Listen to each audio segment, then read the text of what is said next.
Eux veulent remodeler l'équilibre du monde.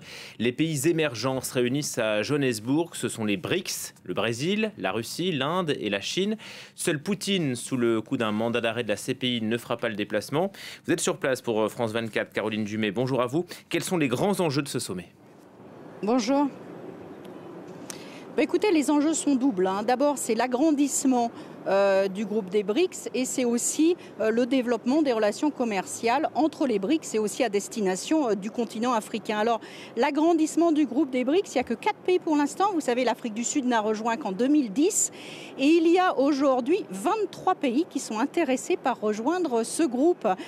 Pour vous donner une idée, il y aura 30 chefs d'État africains ici à Johannesburg cette semaine. Donc, il y a un très fort intérêt pour faire partie du groupe. Et la grande question sur laquelle il va falloir trancher, c'est quels sont les critères pour faire partie du groupe.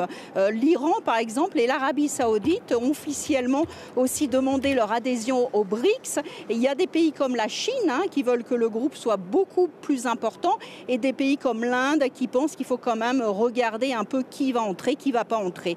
Donc ça, c'est le premier enjeu. Le deuxième enjeu, c'est le développement économique à l'intérieur des BRICS. Les pays des BRICS représentent quand même 40% de la population mondiale et 20% du commerce mondial. Alors bien sûr, la Chine représente 18% du commerce mondial. Donc en ayant la Chine à l'intérieur des BRICS, on a déjà une grosse part du marché.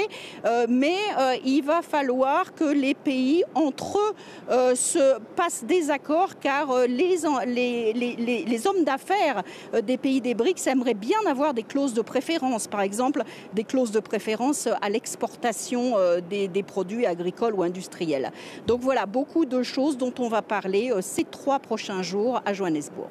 Avec vous, Caroline Dumais, envoyée spéciale France 24. Merci.